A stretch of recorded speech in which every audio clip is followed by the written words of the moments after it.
السلام علیکم، میرا نام ہے ذیشان عثمانی۔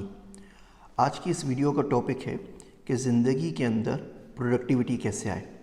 بہت سے لوگ سوال پوچھتے ہیں کہ زندگی میں ٹائم ضائع ہو جاتا ہے اور پروڈکٹیوٹی اتنی زیادہ نہیں ہے، تو ایسا کوئی نسخہ بتائیے، ایسا کوئی کام بتائیے، ایسا کوئی عمل بتائیے کہ زندگی ہماری تھوڑی سی پروڈکٹیو ہو جائے۔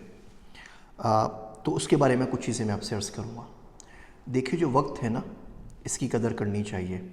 جب آپ وقت کی قدر کرتے ہیں تو وقت آپ کی قدر کرنا شروع کر دیتا ہے۔ اگر آپ وقت کی قدر نہیں کریں گے تو وقت آپ کی قدر نہیں کرے گا۔ وقت جو ہے نا، وہ ذکر کرتا رہتا ہے۔ ہر وہ شخص جو ذکر کرتا ہے، وقت اس کے لیے بابرکت بن جاتا ہے، اس کے لیے سلو ہو جاتا ہے۔ ہر وہ شخص جو خرافات میں مبتلا ہوتا ہے، وقت اس کے لیے تیز ہو جاتا ہے۔ آپ نے کبھی نوٹ کیا ہے کہ جب بھی آپ نماز پڑھنے مسجد میں جاتے ہیں تو آپ کو ٹائم بہت سست گزرتا ہوا محسوس ہوتا ہے۔ آپ بار بار بولتے ہیں، یار مولوی صاحب نے کتنی لمبی نماز پڑھا دی، ختم ہی نہیں ہوتی۔ آپ بولتے ہیں، یار مولوی صاحب کا خطبہ ختم ہی نہیں ہو رہا، شروع ہی نہیں ہو رہا۔ کیا ہوا ہے کہ وقت کی رفتار کم ہو گئی ہے۔ اب آپ 3 گھنٹے کی فلم دیکھتے ہیں، اب وقت گزرتے ہیں پتہ ہی نہیں چلتا۔ اب بولتے ہیں، یار کب شروع ہوئی کب ختم ہوئی، 3 گھنٹے گزر گئے پتہ ہی نہیں لگا۔ تو وقت بہت تیزی سے وہاں پہ فاسٹ فارورڈ ہو کے گزر جاتا ہے۔ وقت کو استعمال کرنا سیکھیں، اس کی قدر کرنا سیکھیں۔ سب سے پہلا کام جو آپ کر سکتے ہیں وہ یہ کہ موبائل فون کا استعمال کم کر دیں۔ دیکھیے، دن میں 24 گھنٹے آپ کے پاس ہیں نا، تو اپنے آپ سے عہد کریں کہ کم سے کم 12 گھنٹے آپ موبائل فون کو ہاتھ نہیں لگائیں گے۔ اس میں سے 8-9 گھنٹے تک سو رہے ہوتے ہیں، آپ موبائل کو دوسرے روم میں چارج پہ رکھ دیجئے، سامنے وال پہ رکھ دیجئے، بیڈ سائڈ پہ نہیں رکھیے۔ ہم میں سے بہت سے لوگ رات بھر اٹھ کے موبائل فون کو دیکھتے رہتے ہیں، اس سے نیند بھی پوری نہیں ہوتی۔ صبح اٹھتے ہیں تو طبیعت بوجھل ہوتی ہے، دن کے کام بھی اچھے طریقے سے نہیں ہوتے، اور موبائل کی وجہ سے وہ انسومنیا وغیرہ کی جو بیماریاں ہیں، ساری کی ساری رات کو جاگنے کی وہ بھی ہو جاتی ہیں۔ تو کوشش کریں رات کو رکھ دیا کریں اپنے سے الگ۔ اب 3-4 گھنٹے آپ نے دن میں اور نکالنے ہیں جس میں موبائل کو ہاتھ نہیں لگانا۔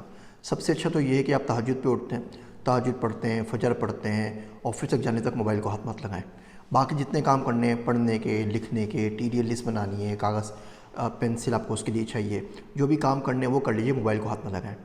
اور اپنے آپ کو صرف اتنا بتا دیجیے کہ جب موبائل فون دنیا میں موجود نہیں تھے، اور زیادہ پرانی بات نہیں ہے، ہم 25-30 سال پرانی ہی بات کر رہے ہیں، تب بھی دنیا چلی رہی تھی نا، تب بھی لوگوں کو ایمرجنسی ہوتی تھی، تب بھی کوئی ایک دوسرے کو میسیج دینا پڑتا تھا، تو دنیا چلی رہی ہے نا پچھلے ہزاروں سال سے۔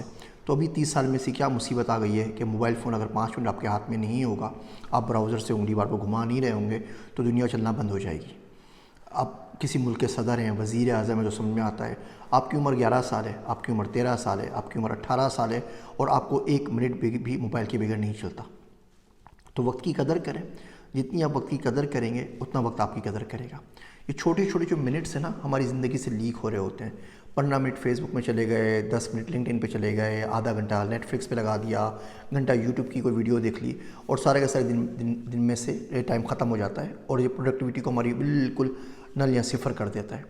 ٹائم کو آپ ٹائم کو بچائیں گے تو آپ دیکھیں گے کہ کس طریقے سے پروڈکٹیوٹی ہلکے ہلکے کر کے آپ کی زندگی میں انکریز ہونا شروع ہو جائے گی۔ لائف کو ڈیکلٹر کر دیں۔ پڑھنے پڑھانے کی عمر کے اندر آج کل کے دور میں صرف 2 طرح کے لوگ آپ کی زندگی میں ہونے چاہیے۔ وہ لوگ جن سے آپ سیکھ سکیں، وہ لوگ جن کو آپ سکھا سکیں۔ اس کے علاوہ تیسری قسم کے کوئی بھی لوگ اگر آپ کی زندگی میں ہیں، اپنے ماں باپ، رشتہ داروں کے علاوہ، تو آپ ان کو اللہ حافظ کہہ دیجئے۔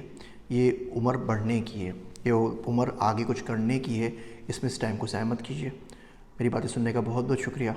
میں ہوں آپ سب کا ذیشان عثمانی۔